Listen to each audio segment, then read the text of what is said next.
When my son told me that I would not be welcome at his house for Christmas, I smiled, got in my car, and made one call. By the new year, I had their mortgage payments candled, and that was just the beginning of my plan. Justice must be restored and arrogance punished. You won't believe what I did next. Before we continue, please subscribe to the channel and let us know where you're listening in the comments. I could make my famous turkey this year, I said, settling deeper into Michael's leather couch. The one with the sage stuffing your mother used to love. Remember how she'd always say it was better than her grandmother's? The words hung in the warm air between us. Mixing with the scent of Isabella's expensive vanilla candles, Michael shifted beside me, his wedding ring catching the light from their 1-2-oot Christmas tree. Something in his posture changed, shoulders pulling inward like he was bracing for impact. Dad, unfortunately, you won't be welcome here for Christmas. The words hit me like a physical blow. I blinked, certain I'd misheard. What do you mean, why wouldn't I be welcome? Michael couldn't meet my eyes.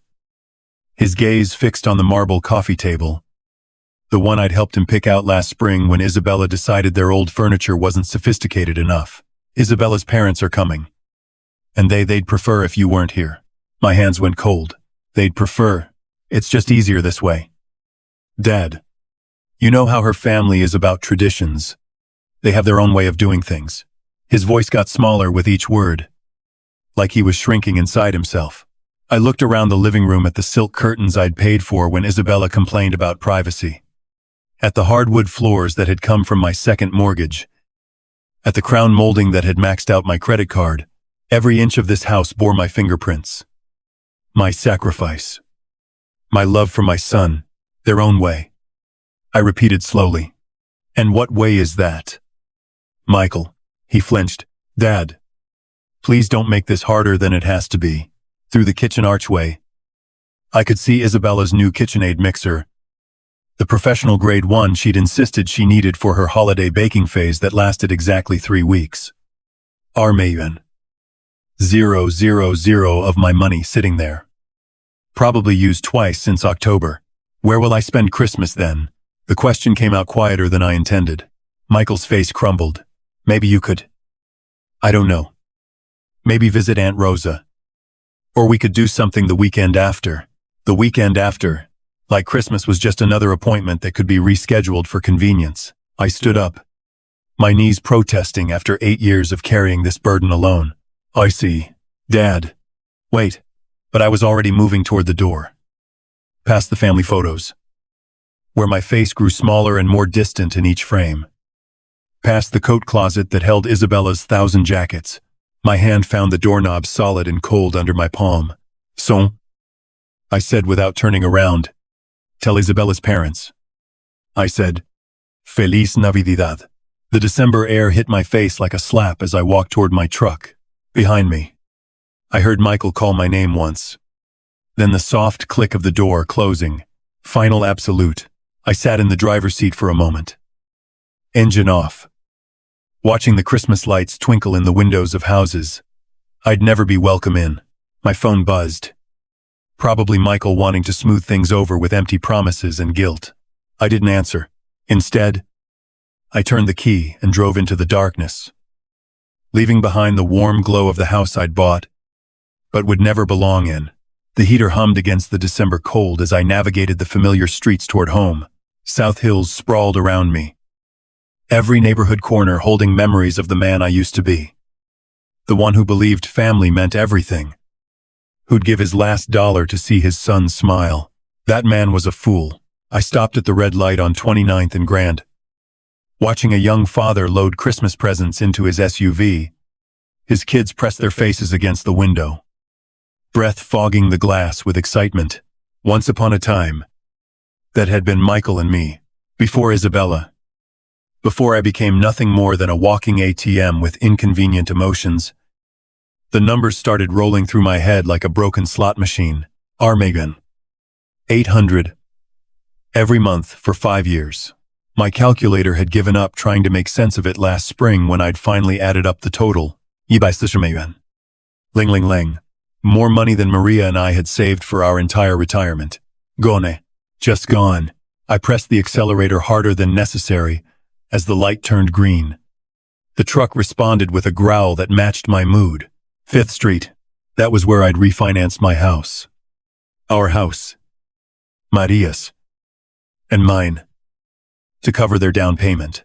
The loan officer had looked at me with pity I hadn't recognized at the time. Mr. Flores. Are you sure about this? You're putting a lot at risk for someone else's investment. Someone else's investment. Not my son's future. Not my family's security. Someone else's investment. Lincoln Street. The bank, where I had taken out a second mortgage when Michael lost his job 2 years ago. Just temporary. Dad. Just until I get back on my feet. Isabella had stood behind him. $700 purse slung over her shoulder. Nodding sympathetically while mentally calculating how much my desperation was worth. Nothing. As it turned out, my desperation was worth nothing to them. I pulled into my driveway. The one with the cracked concrete I couldn't afford to fix because every spare dollar disappeared into their perfect suburban fantasy. The porch light flickered. Another repair I'd been putting off. Inside. The house felt hollow without Maria's laughter. Without the warmth of family gatherings that would never happen again. My phone rang as I fumbled with my keys. The shrill tone echoing off the empty walls. Isabella's name flashed on the screen. Probably wanting to explain why I wasn't good enough for her parents' delicate sensibilities. Perfect timing. I'd been waiting 5 years to have this conversation. I answered on the 4th ring, letting her wait just long enough to wonder if I'd pick up at all. Dennis. Isabella's voice dripped with false sweetness. The same tone she used when asking me to cover their water bill or property taxes. I heard about the little misunderstanding with Michael. Look, I know this seems harsh, but you have to understand my parents' perspective. They're very traditional people. They expect a certain atmosphere during the holidays. A certain atmosphere. I repeated. And what atmosphere is that? A pause. I could hear shopping bags rustling in the background. Probably spending money that should have gone to their mortgage payment. Money that was my responsibility. Apparently, well, they're not used to your kind of cooking. All that spicy Mexican food and loud music. And frankly, Dennis, they're educated people. They expect conversations about current events. Literature. Art. You know, the words hit harder than a physical blow. 8 years of biting my tongue. Of swallowing insults for Michael's sake. Of pretending not to notice the way she looked at me like I was some kind of hired help. My kind of cooking. My voice stayed level. Controlled. You mean the food you ate every Sunday for 3 years when money was tight? The tamales you said reminded you of your grandmother. That was different. We were appreciative then. But now with my parents, now with your parents, you can't have the Mexican peasant embarrassing you at your fancy dinner table. The false sweetness evaporated. Don't be dramatic. Dennis, this isn't about race. It's about class. My father graduated summa cum laude from Washington State. My mother speaks 4 languages. They summer in the Hamptons. What exactly would you contribute to dinner conversation? Stories about laying tile. Heat flooded my chest. But I kept my voice steady. I built a business from nothing after your husband's grandfather died. I've employed over 50 people. I've paid more in taxes than your father made in his best year. Money isn't everything. Dennis, breeding matters. Education matters. And frankly, Maria understood her place better than you understand yours. The line went dead silent. She'd crossed it. The line I didn't even know existed until she'd stomped across it in her designer heels. What did you say about my wife? I'm just saying she knew how to blend in better. She didn't make waves. She understood that some spaces weren't meant for her. My hand tightened around the phone until my knuckles went white. Maria had more class in her little finger than your entire bloodline will ever possess. Oh. Please. She was a house cleaner who got lucky. At least she had the good sense to stay quiet about it. Isabella. My voice dropped to something I didn't recognize. I want you to listen very carefully. This conversation is over. We're done pretending to be family. You can't just... We're done. I repeated. And ended the call. I set the phone down carefully on the counter. My hands surprisingly steady. Around me. The kitchen felt different. Smaller, but somehow cleaner, like a weight had been lifted from the air itself. I walked to my desk in the corner, pulled out the manila folder I'd been avoiding for months. Bank statements, mortgage papers, 5 years of automatic transfers that had bled me dry while they lived like royalty. Time to stop the bleeding. Parfois. The first decision, canceling the mortgage. The documents spread across my kitchen table like evidence at a crime scene. 5 years of bank statements, each one showing the same automatic transfer. Yuan. 800 on the 15th of every month, vanishing from my account into theirs. A paper trail of my own stupidity. I pulled out my calculator and started adding. The first year, Sanchusen. Lubei. The second year, another 33600. By the third year, I'd stopped buying myself new clothes. The fourth year, I'd started shopping at discount grocery stores. This year, the fifth year, I'd been eating peanut butter sandwiches for lunch to make ends meet. Ibai Yuan. Subei, not counting the down payment. Not counting the times I'd covered their utilities when Isabella's shopping addiction got out of hand. Not counting the new roof, the landscaping, the furniture that was essential for their lifestyle. I sat back in my chair looking at the numbers until they blurred. Maria's life insurance money, my retirement savings, the college fund we'd started for grandchildren. I'd apparently never be allowed to see. All of it gone. Poured into a house where I wasn't welcome for Christmas dinner. I reached for my phone, scrolled through my contacts until I found the number for my bank. The automated system offered me options in English and Spanish. How thoughtful, how accommodating to people like me. Customer service. This is Jennifer. How can I help you today? I need to cancel an automatic transfer, I said, my voice steadier than it had been in years. Certainly. Sir, I'll need your account number and some verification information. I rattled off the numbers, watched her type in the background. Professional. Efficient. No judgment about why a 62-year-old man was canceling payments to what was probably his son's mortgage. I see the transfer you're referring to. Mr. Flores. Yuan. 800 monthly to Wells Fargo. Account. Ending in 7,423. How long have you been making this transfer? 5 years. The words tasted bitter. And you want to cancel it effective immediately. I looked around my kitchen at the outdated appliances I couldn't afford to replace. At the walls that needed painting. At the windows that leaked cold air. Because I'd spent my home improvement money on someone else's castle. Effective immediately. I confirmed. Done. The transfer has been canceled. Is there anything else I can help you with today? No, I said, surprising myself with how good the word felt. No. That's everything. I hung up and sat in the sudden quiet of my house. Outside, December darkness was settling over Spokane. Christmas lights twinkling in windows where families gathered without conditions, without judgment, without the need to hide who they were. For the first time in 5 years, next month's budget would balance.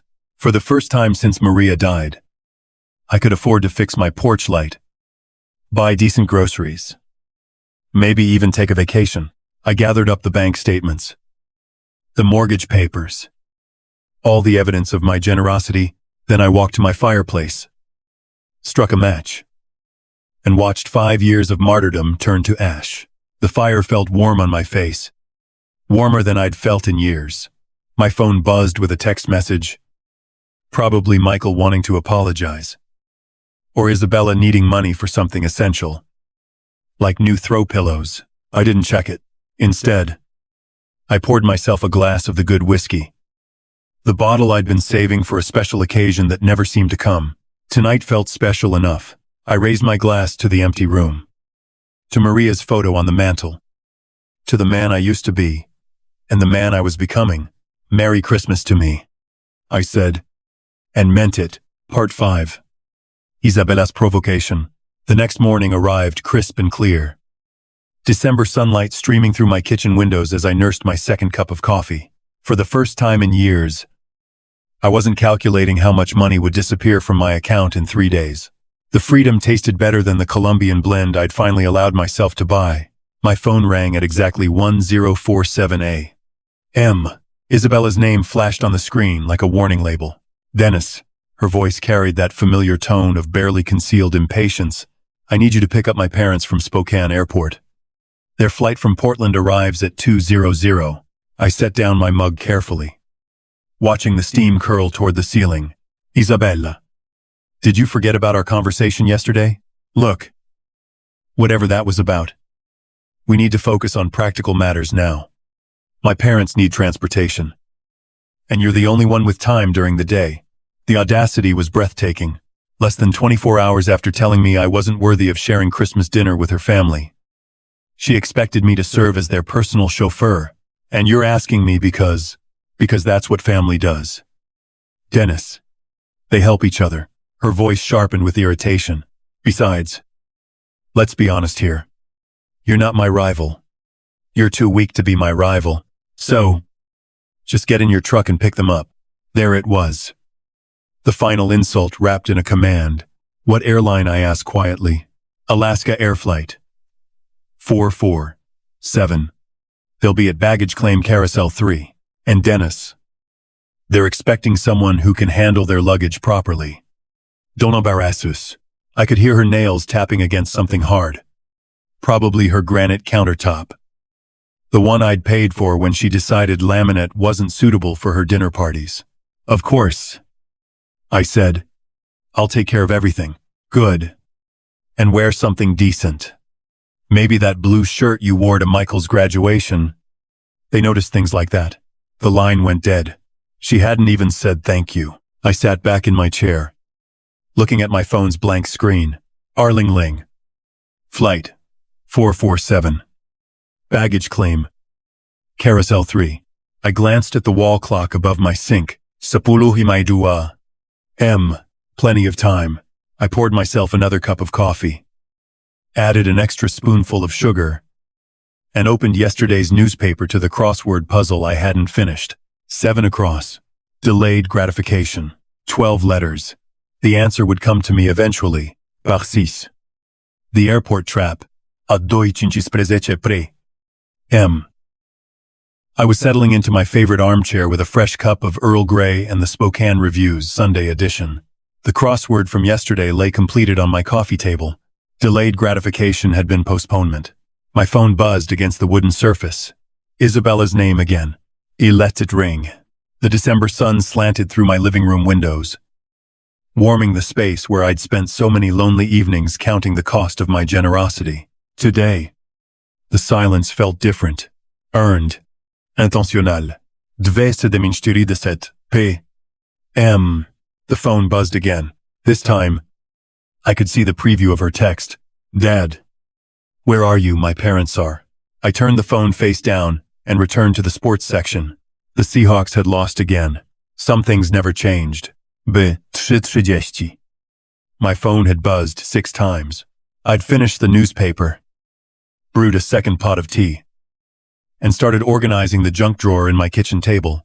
Amazing what you could accomplish when you weren't rushing around serving people who considered you their personal bellhop. The 7th call came at 3:45. Instead of Isabella's name, I saw a known number. Probably her parents borrowing someone's phone at the airport. I let that one ring. 2. Outside. A neighbor was hanging Christmas lights on his porch, his children running around the yard with the manic energy that only December afternoons could bring. Normal families doing normal things. No one was stranded anywhere, waiting for someone who would never come. 4:15 p.m. My phone started ringing and didn't stop. Isabella. Then the unknown number. Then Isabella again. The buzzing became constant, like an angry wasp trapped against glass. I walked to my kitchen and unplugged my landline from the wall. Then I turned my cell phone completely off. Perfect silence. I made myself a grilled cheese sandwich and heated up a can of tomato soup. Comfort food. I hadn't allowed myself in months because every grocery dollar had gone toward making ends meet while subsidizing their lifestyle. The cheese melted perfectly golden. The soup steamed in my favorite mug. Outside, The winter sun was already starting to set, casting long shadows across my backyard, somewhere across town.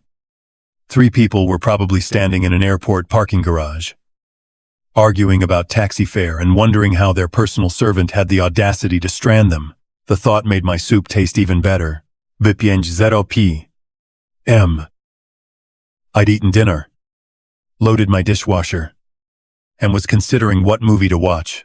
It had been years since I'd had an entire evening to myself without worrying about emergency calls for money or last-minute favors. I was reaching for the remote when someone started pounding on my front door.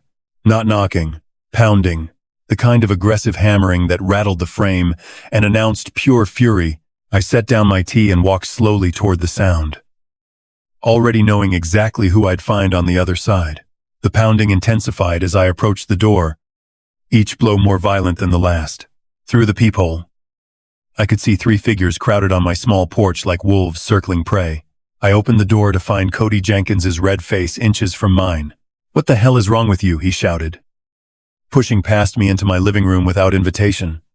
We waited at that goddamn airport for over 3 hours. Catherine followed him, her usually perfect hair disheveled, her lips pressed into a thin line of pure hatred.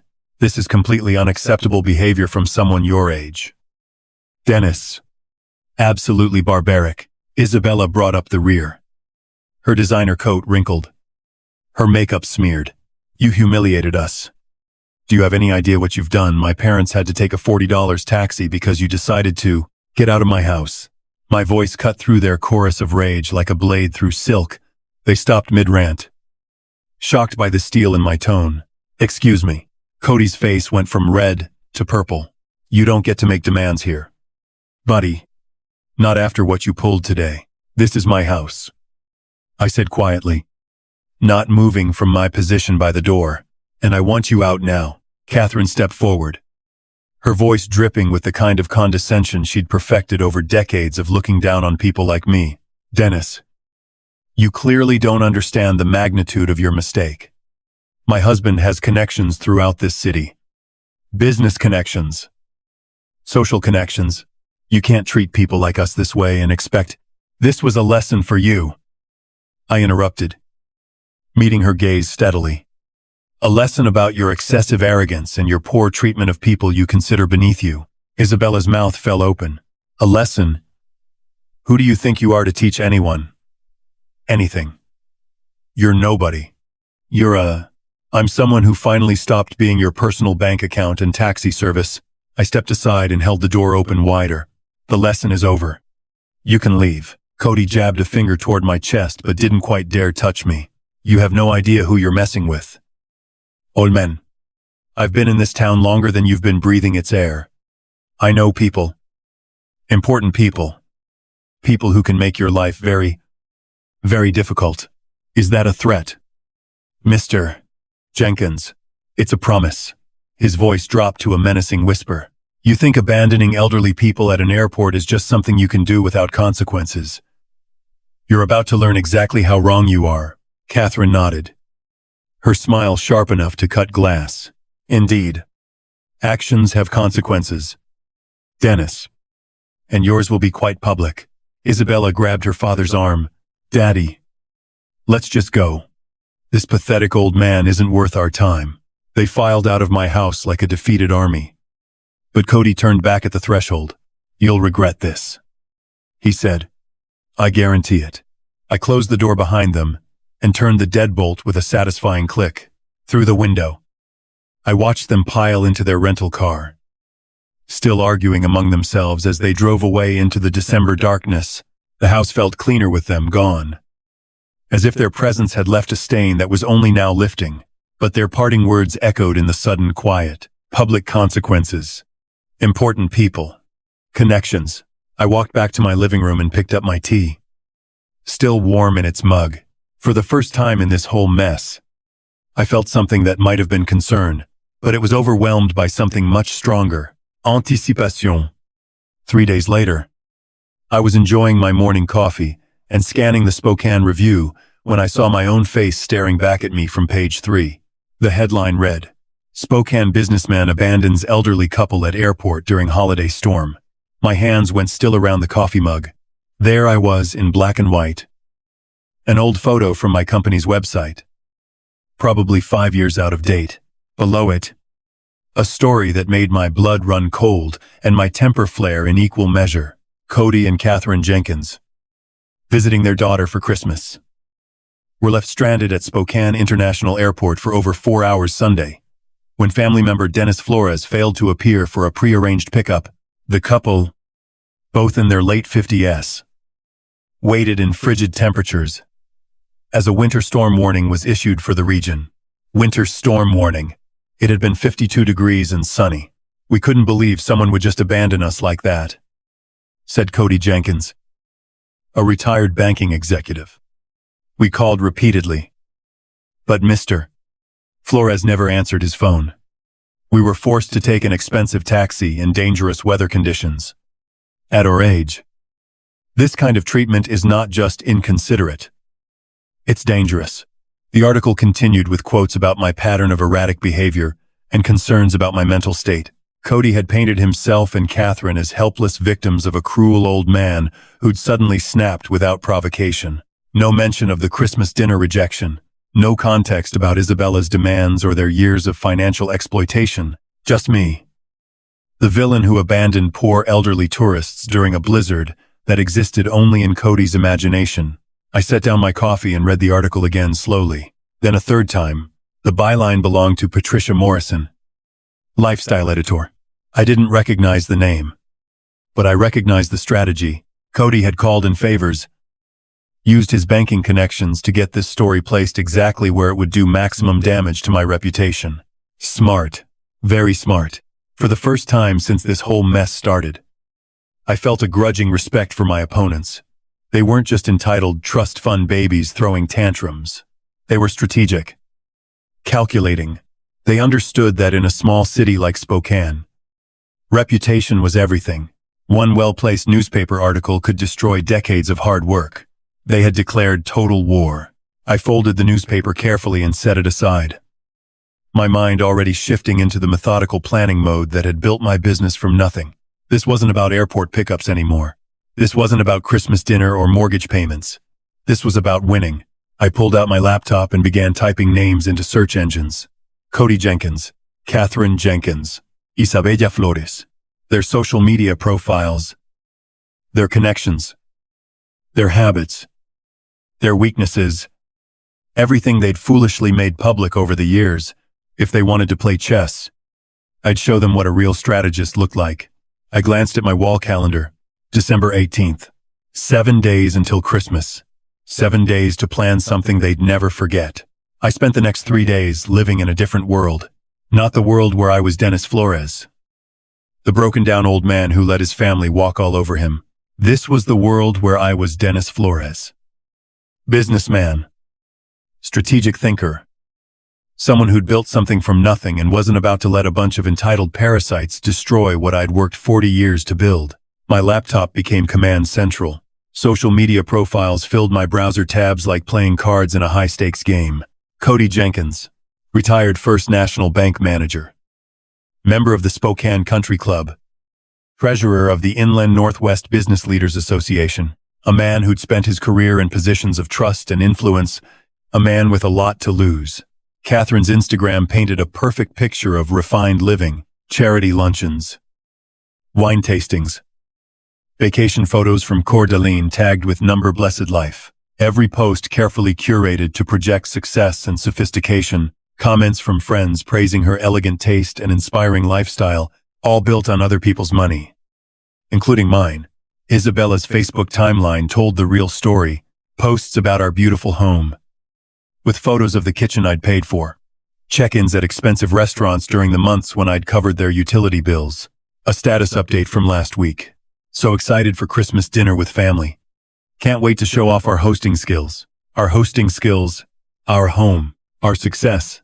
The narcissism was breathtaking, but it was Michael's LinkedIn profile that gave me the final piece I needed. His recent activity showed a new connection, Patricia Morrison, lifestyle editor at the Spokane Review. The same Patricia Morrison who'd written the hatchet job about me. I leaned back in my desk chair, looking at the evidence spread across my screen, These people had made three critical mistakes. First, they'd underestimated me completely. Second, they'd gone public with their attack, which meant I could go public with my response. Third, they documented their entire privileged lifestyle online, creating a perfect catalog of hypocrisy.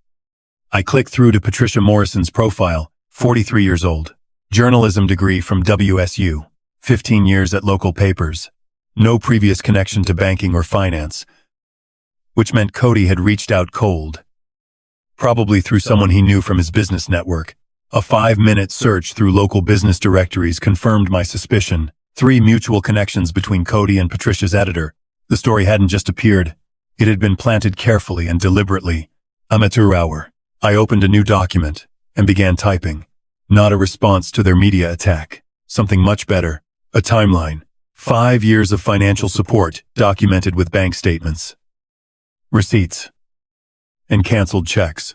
The down payment for their house. 40元. 000 from my home equity loan. The kitchen renovation when Isabella decided granite countertops were essential. 18元. 000 from my credit card. 60 monthly mortgage payments of $2. 800 each. 168元. 000 and counting. $250,000. More than I'd spent on myself in the last decade. My phone buzzed with a text from a number I didn't recognize. Probably Isabella. Trying a new angle. I ignored it and kept working. By evening, I had everything organized in a manila folder thick enough to choke a horse. Bank statements. Receipts. Photos downloaded from their social media showing off purchases I'd funded. A printed copy of the newspaper article, with my handwritten notes in the margins documenting each lie and distortion. I looked at my wall calendar. December 24th was circled in red. Not because it was Christmas, but because it was the perfect day for justice, according to Isabella's Facebook events. They were hosting Christmas dinner for 12 people. Family, friends, neighbors, members of their social circle, the kind of people who read the Spokane Review and formed opinions based on what they saw there, the kind of people who deserved to know the truth. I closed my laptop and walked to my kitchen where I'd left my good camera. The one I'd bought years ago to document job sites for my business. Time to put it to work, documenting something else entirely. Tomorrow was Christmas Eve. Tomorrow, Cody Jenkins and his family were going to learn what happened when you declared war on someone who actually knew how to fight. Christmas Eve morning dawned gray and cold. The kind of Spokane winter day that made you grateful for warm houses and family gatherings. Too bad I wouldn't be welcome at either. But I had other plans. I laid out my evidence like a lawyer preparing for trial. Bank statements organized by year. Each monthly payment, highlighted in yellow. Receipts arranged chronologically showing the pattern of my support for their lifestyle. Photos printed from their social media. Isabella's new jewelry. Their vacation photos. The expensive Christmas decorations currently adorning the house. I'd helped them keep all of it. Copied 12 times. One for each dinner guest. The newspaper article went on top of each stack. My red pen notes visible in the margins. Lie written next to Cody's quotes about dangerous weather. False beside the claim about my erratic behavior. Missing context highlighted where they'd failed to mention 5 years of financial support. I dressed carefully in my best suit. The navy blue one I'd worn to Maria's funeral. Pressed and ready for another kind of farewell. Today I was saying goodbye to the man who'd been a doormat for his family. Tonight I'd be someone who commanded respect. At chasse trezech boy. I loaded my briefcase with the evidence packets and drove to Kendall Yards. Their house glowed with warm light. Cars filling the driveway and lining the street. Through the front windows, I could see figures moving around the dining room. Isabella playing hostess in the home my money had helped them buy. I parked across the street and checked my watch. Lu Siwu. Perfect timing. Late enough that everyone would be seated for dinner. Early enough that they'd still be on the main course. No easy escape for anyone. The front door was unlocked. Of course it was. Isabella loved to show off how safe their neighborhood was. How they didn't need to worry about security. Unlike people in rougher areas, I let myself in quietly. The warm air hitting my face along with the sounds of laughter and conversation from the dining room. And then Catherine said, "But darling, that's not how we do things in our family," someone was saying. followed by more laughter. Our family, after everything they'd done to exclude me from it, I walked into the dining room carrying my briefcase. 12 faces turned toward me with expressions ranging from surprise to horror. Isabella froze with her wineglass halfway to her lips. Michael's face went pale. Cody and Catherine looked like they'd seen a ghost. "Good evening, everyone," I said calmly, setting my briefcase on their marble sideboard. "I hope you don't mind me joining your Christmas celebration." Isabella found her voice first. "Dennis, this is completely inappropriate. You need to leave immediately." "Actually," I said, opening my briefcase and pulling out the first stack of papers, "I think your guests deserve to know who really paid for this dinner. This house. And this lifestyle you've been showing off." A woman I didn't recognize, probably one of Catherine's charity friends, leaned forward with curiosity. "What is he talking about? He's having some kind of episode," Isabella said quickly. "Michael, call someone." But I was already moving around the table, placing a packet of documents in front of each guest. "Here are the bank records," I said conversationally. 5 years of financial support. 168美元. 0 inches mortgage payments alone. Plus the down payment. Renovations. Furniture. Appliances. Everything you see around you. The room went silent, except for the rustling of papers as 12 people began examining the evidence. I watched their faces change as they absorbed the numbers. The dates. The undeniable proof of my generosity and their deception. "This is..." One man started, then stopped, staring at a bank statement. "Outrageous," finished the woman across from him. "Isabella, why didn't you tell us any of this?" Isabella's perfect composure was cracking. "It's more complicated than it looks. Dennis volunteered to help us. We never asked." "Actually," I interrupted, pulling out the newspaper article. "Let's talk about what you did ask for, and what you told the media about me." The temperature in the room seemed to drop 10 degrees. I placed copies of the newspaper article on the table, watching as the dinner guests recognized my photo from the unflattering story that had run 3 days earlier. "Now," I said, my voice carrying clearly through the sudden silence, "let's talk about the real manipulators in this family." Cody's face had gone from red to ashen. Catherine sat rigid in her chair, her wineglass forgotten in her hand. "Mr. Jenkins here used his banking connections to plant this story," I continued, tapping the newspaper. "Notice how I'm portrayed as unstable and dangerous, abandoning poor elderly people in freezing weather." A gray-haired man in an expensive sweater looked up from the article. "Cody, what is this about?" The weather was 52 degrees and sunny, I said before Cody could answer. And they weren't stranded tourists. They were Isabella's parents coming to the Christmas dinner I'd been banned from attending because I wasn't good enough for their company. Catherine finally found her voice. "That's not we never said." "You never said what?" "Catherine," I pulled out my phone where I'd screenshotted several of Isabella's social media posts, "that I was too low class for your parents, that my Mexican food and working class conversation would embarrass you in front of your educated friends." The woman I'd identified as one of Catherine's charity friends shifted uncomfortably. "Catherine, surely you didn't." "He's twisting everything," Cody blustered, but his voice lacked conviction. "This man has serious mental health issues. The stress of aging. Financial problems. Financial problems." I almost laughed. "Mr. Jenkins, I've been supporting your daughter and son-in-law to the tune of nearly $3,000 a month for 5 years. The only financial problems here are the ones you're about to have." I turned to address the entire table. "These people have taken $200,000 from me while calling me names behind my back. They've manipulated my son against me, banned me from family gatherings. And when I finally stood up for myself, they tried to destroy my reputation in the newspaper." Michael spoke for the first time, his voice barely above a whisper. "Dad, I didn't know about the newspaper." "Your wife knew," I said quietly, "and her parents orchestrated it. They turned me into a villain for refusing to be their personal ATM and chauffeur." The social dynamic in the room was shifting like tectonic plates. I could see it in the guests' faces. The gradual realization that everything they'd been told about tonight's generous hosts was built on lies. "This is unconscionable," said an elderly woman in pearls, staring at the bank statements.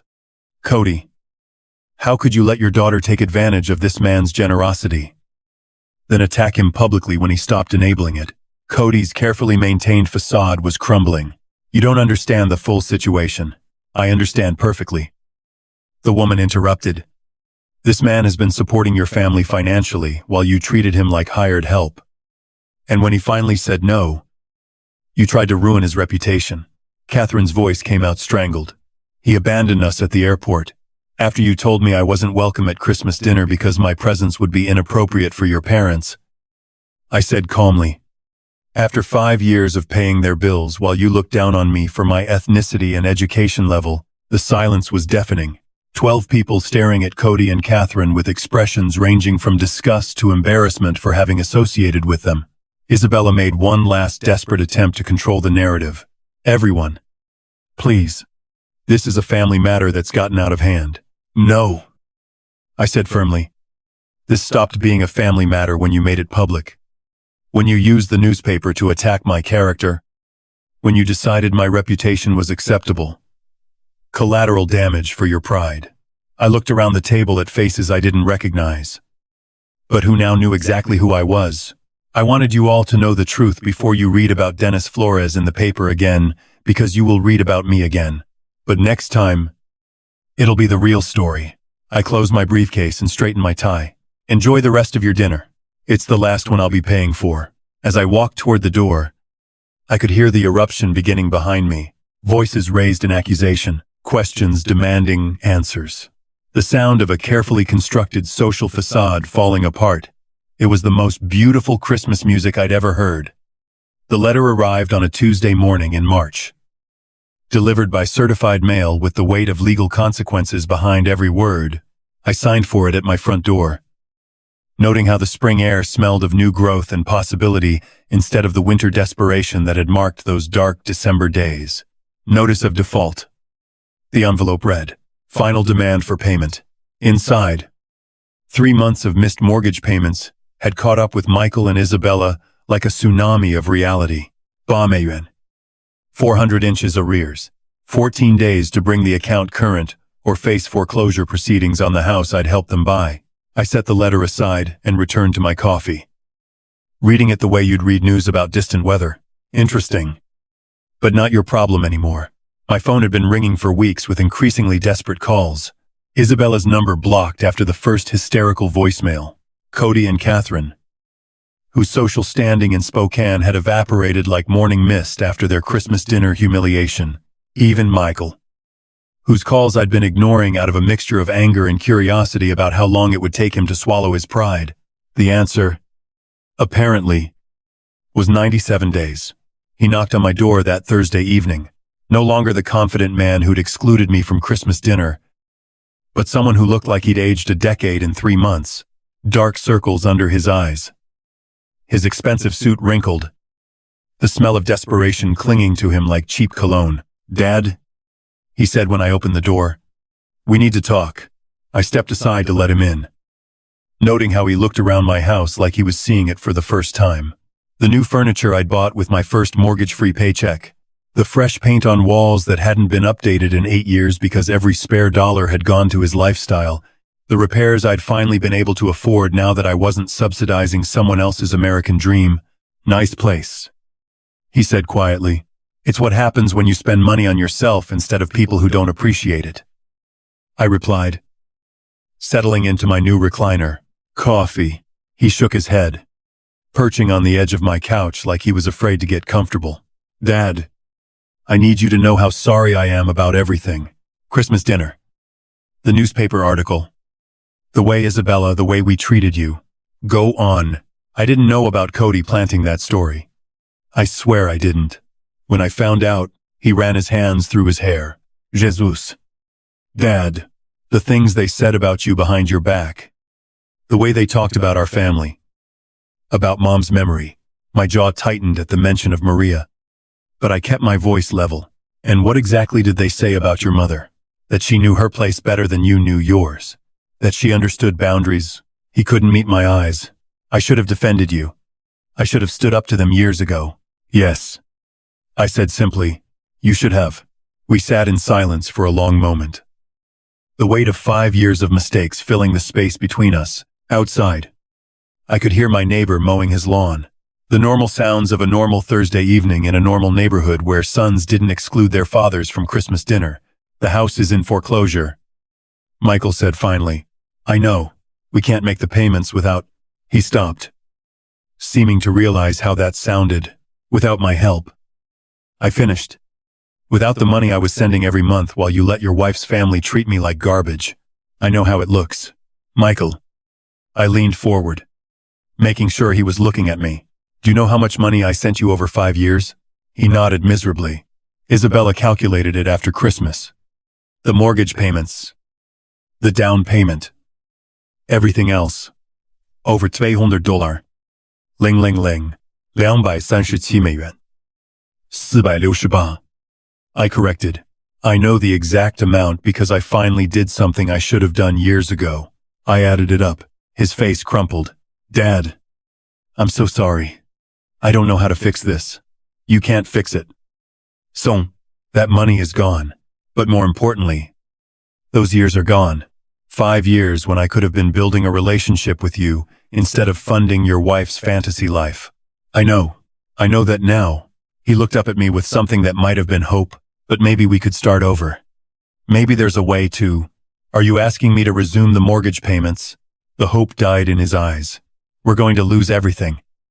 Dad, the house, Isabella's respect for me, her parents' approval. I don't know what I'll do. You'll figure it out. I said. Not unkindly. The same way I figured out how to live without a son who respected me. The same way I learned to spend Christmas alone while you celebrated with people who thought I was beneath them. He started to cry then, quietly, like a man who'd run out of other options. I lost you. Didn't I? I chose them over you. And now I've lost you forever. I watched him for a long moment. This man I'd raised and loved and sacrificed for, who'd let his wife's family convince him that his father wasn't good enough for their company. Michael, I said finally, you didn't lose me. You gave me away. There's a difference. He wiped his eyes with the back of his hand. Is there any chance? Any way you could forgive me? I forgave you months ago. I said, and meant it, but forgiveness doesn't mean going back to the way things were. It doesn't mean pretending this didn't happen. Or that I'm going to resume paying for a lifestyle that came with the condition that I be grateful for scraps of your attention. Then what does it mean? I stood up and walked to my mantel where Maria's photo sat next to a new picture, me with Rosa and her family at Easter dinner. The first holiday I'd spent with people who actually wanted me there. It means that if you want a relationship with me, you'll have to build it from scratch. It means showing me respect instead of demanding I earn it. It means making choices based on what's right, not what's convenient. I turned back to him, and it means that the next time someone, your wife, her parents, anyone tries to exclude me from family gatherings, you'll remember who actually acts like family. He nodded slowly, understanding perhaps for the first time that respect wasn't something you could take for granted. The house, he asked quietly, isn't my problem anymore. I sat back down, feeling lighter than I had in years. You're a grown man, Michael. Figure it out like grown men do. Get a job that pays enough to cover your bills. Sell the house and buy something you can afford. Stop living beyond your means and expecting other people to subsidize your choices. He stood up slowly, his shoulders straight for the first time since he'd arrived. You're right about all of it. I know. He walked to the door, then turned back. Dad, for what it's worth, seeing you stand up for yourself at Christmas dinner, I was proud of you. Embarrassed and angry, but proud, too. Good. I said, maybe there's hope for you yet. After he left, I poured myself a glass of the good whiskey and stepped onto my back porch. Spring was coming to Spokane. The trees beginning to bud. The air warming with promise. In 4 months, I'd be 63. Maria had been gone for 8 years. I'd wasted 5 of those years being a doormat for people who didn't appreciate sacrifice. I wasn't planning to waste any more. My phone buzzed with a text from Rosa. Dinner Sunday. The kids want to show you their school projects. I smiled and typed back. Wouldn't miss it. Real family. It turned out was something you found with people who actually wanted you there. Everything else was just expensive theater. And I was done buying tickets to shows where I wasn't welcome on stage. The whiskey tasted like freedom. And the future looked exactly as bright as I was willing to make it. If you like this story, please like this video, subscribe to the channel, and share your impressions of this story in the comments. To listen to the next story, click on the box on the left.